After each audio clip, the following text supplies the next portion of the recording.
Andy. All right. Well, good afternoon. Thanks for joining. My name is Kindy Kruller, and I am a program manager at the Cook County Bureau of Economic Development. And it looks like people are still coming into the room, probably trying to make their decisions. But I'm excited to be here with Dina Carr and Craig Kissinger, folks that I've had the pleasure of working with, and also Cindy from the Chicago Workforce Funder Alliance. I'm just going to give 30 more seconds.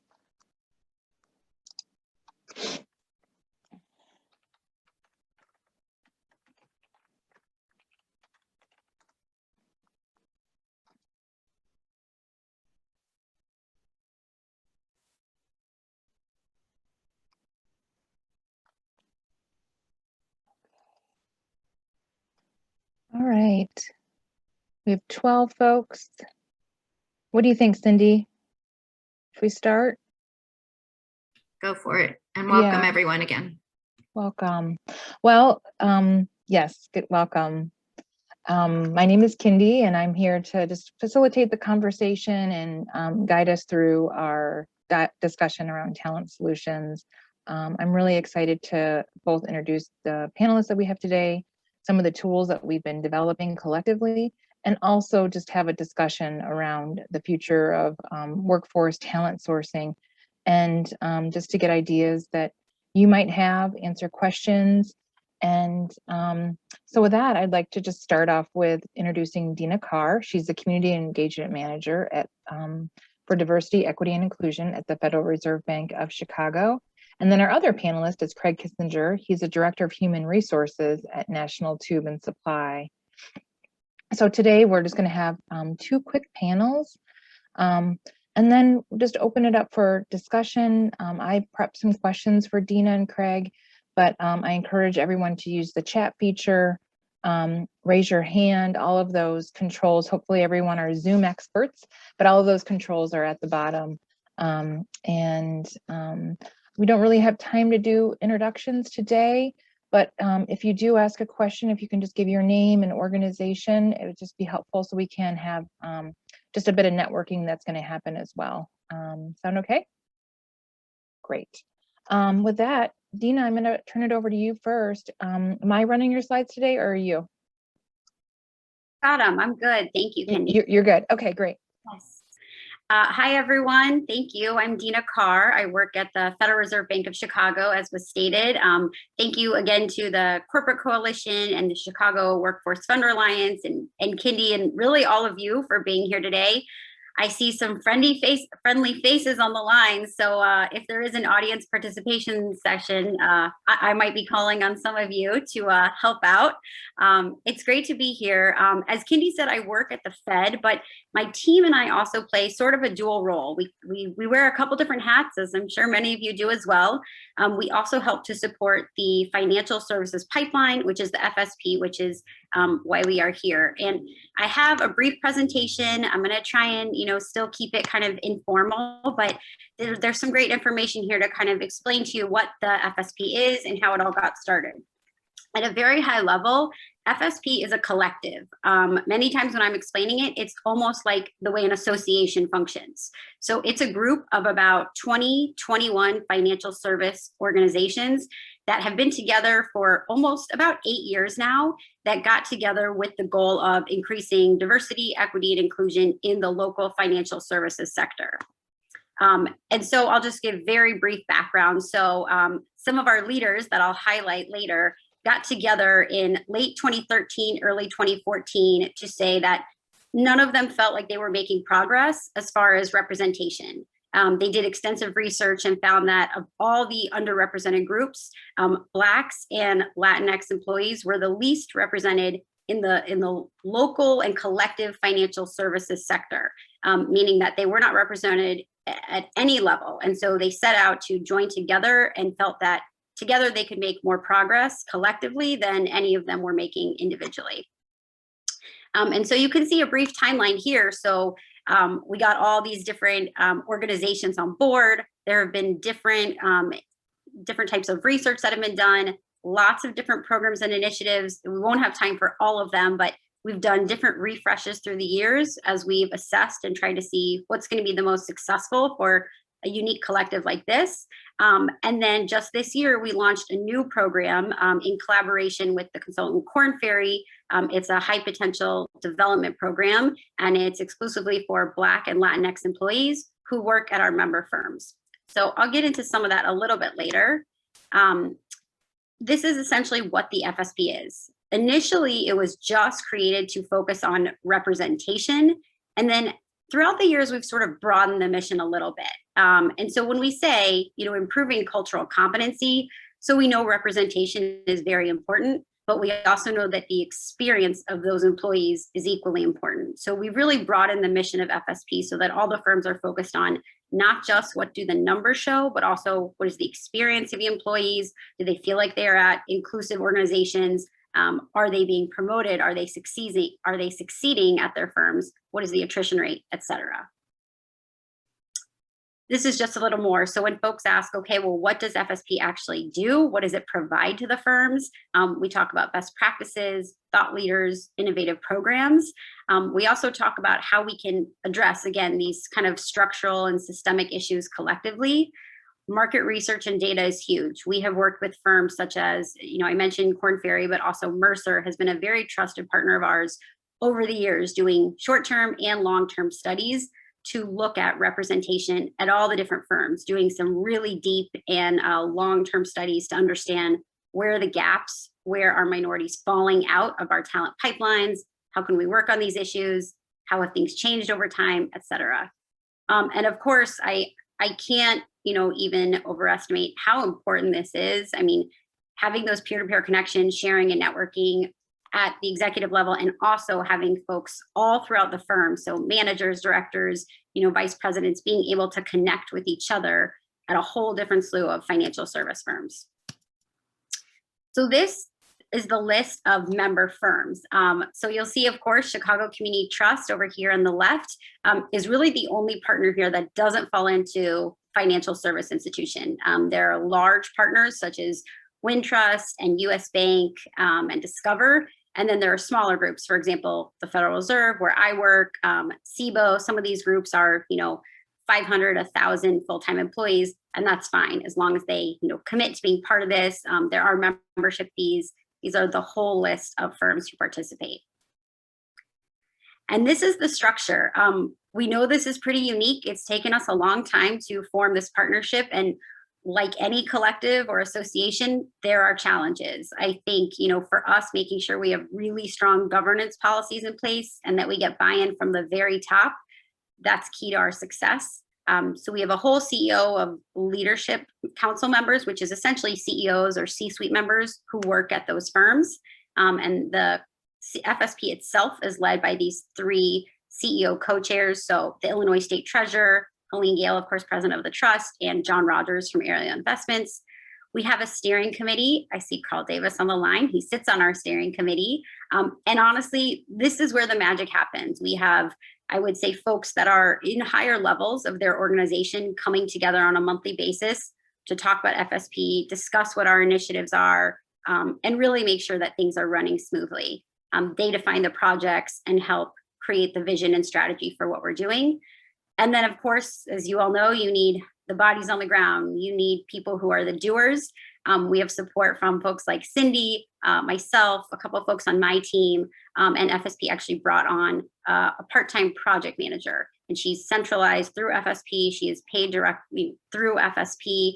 And so she's independent of all the firms, which is great. And we feel very fortunate that we had the budget and the resources to create that role, because we really did need more support as the initiative grew larger. I'm going to be very brief on these last few slides. These are some of the major initiatives we do. We have 2 large-scale conferences a year. We work on volunteerism.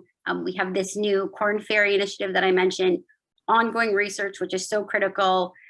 We have an ERG roundtable, so individuals who are leaders at their own respective, ERGs, BRGs, affinity groups, whatever folks, firms might call them. They gather monthly to share best practices, create toolkits, et cetera. And then we have quite a few other additional committees who work on kind of miscellaneous efforts that the firms have decided are priorities. And here are some of our key activities. So Like any other group, we've got meetings. We get our CEOs together. We have our high potential development program, our large scale conferences. We have one meeting per year where we get all the CEOs together in a room or a virtual room, volunteer efforts, and again, some of these other initiatives. So I'll pause. That's a lot of information. I know, Kindy, we're going to pass to Craig. I guess I'll check first if there's anything in the chat or if there's any, really important questions that I didn't cover, anything that needs some clarification. I don't see anything in the chat. So, but I think, oh, Holly, were you waving your hand? Okay. No, I'm going to turn it. That was really great. Thank you, Dina, for being really, I hope we can dig into the presentation a bit more. I think the critical part that I really want everyone to pay attention to, because it is a lot of parts, is just the level of partnership that's happening, the types of partners, and the facilitation. And with that, I'm going to turn it over to Craig. So Craig is the Director of HR at National Tube Supply. And Craig, I'm going to pull up your slides now. Outstanding. Thank you, Kindy. Oh, First of all, I sure. appreciate you the invite to present and to share some information about CMITS. CMITS is one of those long acronyms. CMISP. I often screw up the order of the letters. It's kind of we talk one of our business leads. I'm on the workforce side. We often talk about alphabet soup when we talk about business and all of our acronyms. But CMIT stands for the Calumet Manufacturing Industry Sector Partnership. And I hope to just spend a few minutes talking about what exactly that is. So we can go ahead to the next thing. So what we are is it's a group of organizations that have come together to talk about common needs to build a strong partnership and to advance initiatives within manufacturing and the economy within the Chicago Southland. And we do that by coming together as a group of business leaders with the support of our community partners to help us navigate and identify resources that are available out in the community for us. And this particular partnership, industry sector partnership, is focused on that Southern Cook-Calumet region. And we did this just kind of as an initial start of, us trying to all work independently, right? Because we had experienced that, National Tube was working on different things, Morrison Container was working on different things, LB Steel was working on different things. And we identified that, as we've all learned a long time ago, the sum of the parts, right? If we came together as a whole body and looked at what some of those common initiatives are, that we might be able to move that agenda ahead a little bit more quickly. Some of our areas of focus, Indy. Some of our areas of focus, thank you, sorry, I just kind of roll that way, is to really create a joint agenda and that supports manufacturing. And it's not just one part of manufacturing, but the whole manufacturing supply chain. So as you look at that, that's so many different pieces, from raw materials to finished products, and people like us, National Tube Supply, in the middle within this Calumet region. And what we do is we create action plans based on what the business needs are in the area and that are unique to the area.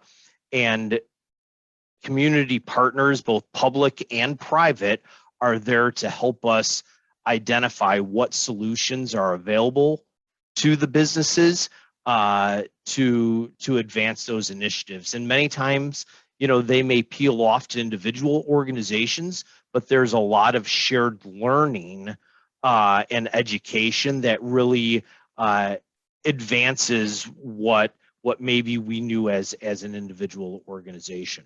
So we create forums. Those typically are in 2 different or 3 different areas. As you see below, those action teams, which we started in November of 2017. Wow, 4 years old already. Time flies, and we've actually accomplished quite a bit. So one is to develop the skilled workforce. I think particularly as we look at it today, we are all as organizations feeling that pinch of just that not just an available workforce, but a skilled workforce to do what we need and to supply goods and services to our customers. Looking at infrastructure investments, so that's, you know, working with people like Cook County CED, Southern Cook CED, all those different governing bodies, and come together as a large voice rather than a single employer to talk about, you know, what the needs as far as infrastructure is within our community in order to be sustainable and successful. And finally, you know, business to business networking.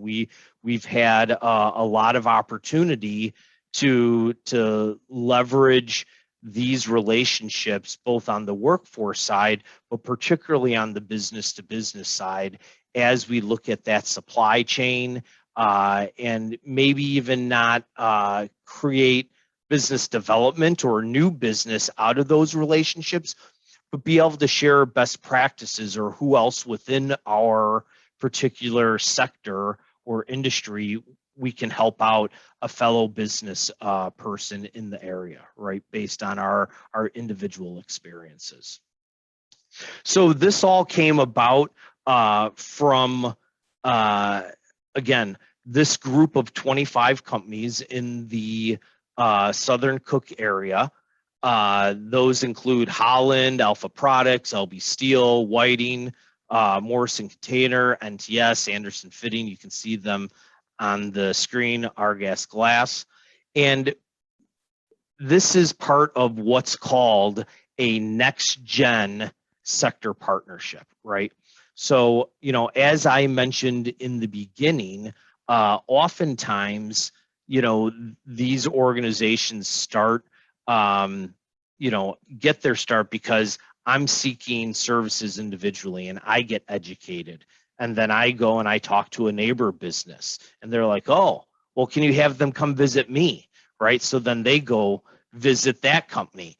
And we're kind of spreading the seed, you know, one piece of farmland at a time versus let's bring all the farmers together. Let's educate a larger body of people. And I think that model has really helped us set an agenda. And we're going to talk a little bit more about a sector partnership here in a second. Some of the great activities that CMITS has been able to drive in our region, within our community, is we meet about quarterly, you know, from 6 weeks to quarterly, and we provide quarterly newsletters on topics that, again, that agenda and those discussion topics are set by the businesses in this region. And the people in the community, the resources, kind of support that narrative or find answers and provide solutions within those meetings and newsletters.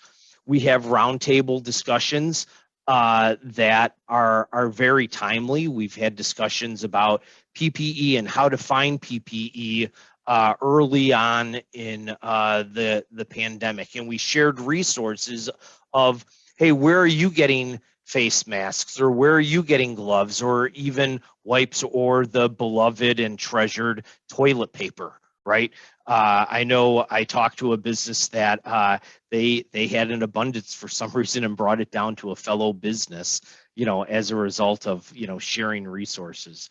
Had a very engaging conversation about childcare and what are some of the childcare solutions, or what are the challenges that businesses are facing. As one of our business partners and business leaders, they lost 50% of their second and third shift employees because of childcare when the schools closed, and what are some innovative solutions could we come up with, or what could we do as a group to maybe help each other out. And most recently, we've had discussions on, of course, vaccinations, right? And what are organizations doing, and how are they responding? And we have in the wings waiting for the any final mention of the OSHA, the temporary OSHA rule to come out, to see how is that going to affect us as employers. What can we learn from the federal mandates that have happened with contractors, and what have you. A large part of this has allowed us to bring in guidance on employment law and CDC requirements. But more importantly, again, it all ties back to how do we get our work done? How do we move our agendas forward as a business? And 9 times out of 10, that comes back to people, right? How do we get it, again, going back to how do we get a trained, skilled workforce? How do we identify workers? And that led to participation in just a phenomenal tool called the Talent Solution Connector. And some people may be aware of it. Hopefully you're seeing some marketing material on LinkedIn and other social media venues. But I know personally, I was asked to participate as an employer to help shape what it looks like, right? Again, just like this group, it was the service provider coming to a group of employers to say, what are your challenges? What are your needs? In connecting companies and your employees to talent solutions, whether it be in the area of recruiting, training, finding services for childcare. Because right now, in order to find those, you either have to be versed in WIOA, Workforce Innovation and Opportunity Act, and where to get services for those, or you have to search 10,000 websites, right? I'm going to go on the record and say this is kind of the Craigslist or Angie's List for connecting employers and workforce services of all different kinds within the greater Chicagoland area. That's kind of the nuts and bolts of it. Great. Thank you so much, Craig. No and problem. Again, I know that was, I'm sure that was a lot for folks just to absorb in terms of both the sector partnership as an employer table and the benefits that could have to all of you as an employer or as a community partner. And then also how it led to this development of the Talent Solutions Connector. I'm really would love to hear from some of you joining us and just get, feedback or response if you've ever participated in one of these roundtables, or how you see participating in one of these roundtables could benefit your sector.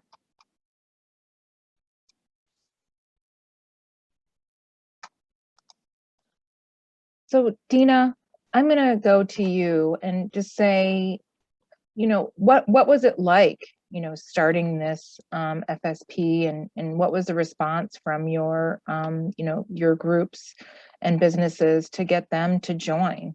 Because there are, I mean, I think this is different than a traditional professional development or sector-based, group where there's really focus on, potentially bigger policy or infrastructure.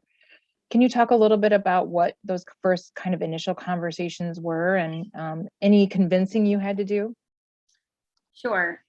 So FSP started 8 years ago, and that was before I joined, but I've heard quite a bit about it. So hopefully I can, share some of my insights. I mean, what helped was having buy-in at the very top. I mean, the initiative was started by the chief diversity officers and the CEOs at a couple of the organizations. And so that's the catalyst, right? Like you can have those people drive and have the trickle down effort of making sure that their VPs and their directors and their whole firms are bought into it. But that being said, there are still challenges, right? Because even if the CEO says we're on board, it doesn't necessarily mean that those middle managers have the time or the resources to attend events, be part of things, volunteer for committees. So I think the initial conversations was about getting more folks at the table. And that's, I think, how any of these initiatives start, right? I think once there were a few big names, right, like having the Chicago Community Trust at the table, having Helene Gale, I mean, it was her predecessor, but having him say, you have to do this, the Federal Home Loan Bank of Chicago, the Federal Reserve Bank, and then also larger firms like having Wintrust say, we're bought into this. So BMO, CIBC, are you joining too? So we sort of use a little bit of that friendly peer pressure, but also competition to say, well, we're going to be at career fairs. We're going to be looking for talent. If you're not there, that's just more for us. So I think that incentivized some of the firms to join. I will say, I think some of the challenges that occurred at the beginning, they still persist today. Like, it is always going to be hard to get volunteers. It is always going to be challenging to have people show up at events, Right. live or virtual. I mean, there's challenges with these, but I will say, I think the beginning was probably a little bit less rocky than some collectives or associations because it began, as an initiative from, folks in the C-suite. Great, And thank you. I will also say, Carl Davis has been involved in FSP quite some time. So Carl, you call me out if I say something that's not right, or if you'd like to add to it as well. Oh, thanks, Dina. No, yeah, I definitely, we love working with the FSB.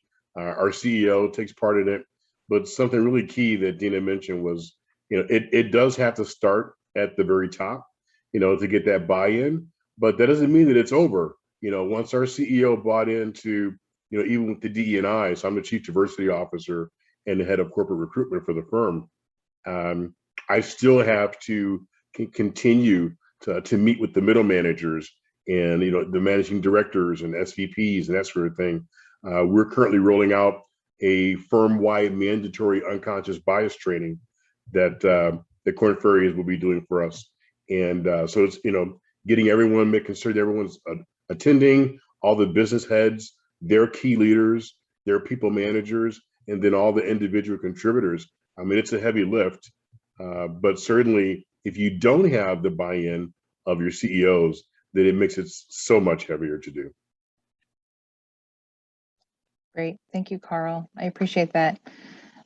Other thoughts or questions? Really, I was hoping we could get some interaction, and I also have some other resources I can share, but I was hoping just to, I think for me, I think the sector partnership or the employer roundtable is just a very different model.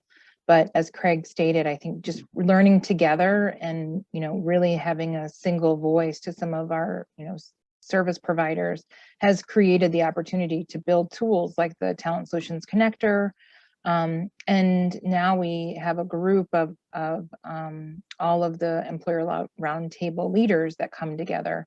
And I think for us, it's really about building the capacity of the region and the group to make these connections and really help listen to the employer voices. In particular, I would say a lot of the workforce initiatives might not always be geared towards the business owner or employer, maybe the job seeker. And so this is really trying to ensure that the employers and businesses understand that there are many resources out there for them, and same thing with the employer roundtable.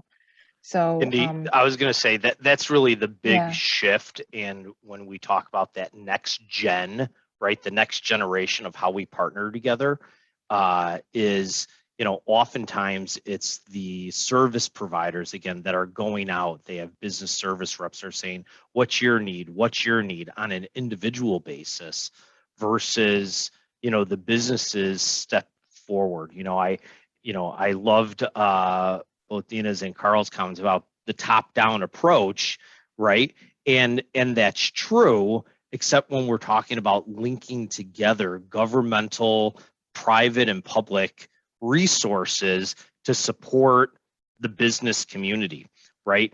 In this case, we need to have that business community come together and push our agenda to the service providers, because who knows what our challenges are best, and that we need help, utilizing our taxpayer dollars to help, fix those areas of concern than the people who are doing the work, right? So, you can see this sector partnership model here. It has the businesses at the center, setting that agenda and pushing it out in a hub and spoke format out to the community partners. And one of the things that we didn't talk about, that the advantage that came from this is, when one of those community partners, such as the community colleges or the schools K through 12, they just had to go through a process to redo their grant writing. Their Perkins, right? Yeah, their Perkins grant. And if everybody isn't aware of what Perkins grant is, because I can tell you all the employers didn't, that's how we all complain. Hey, everybody's going off to school, right? To go to college. We need tradespeople. We need stackable credentials. We need more shop class, particularly on the South Side, where people may not have the resources always to go to a four-year institution today. The belief is, hey, everybody's needs education. They just may not need 4 years of education, right? This allowed those schools to come to a group of employers and say, hey, these are our needs in order to get an entry-level job and then progress into very sustainable career paths that have lots of growth and lots of potential. And without that, they wouldn't have had that audience from a large group of employers.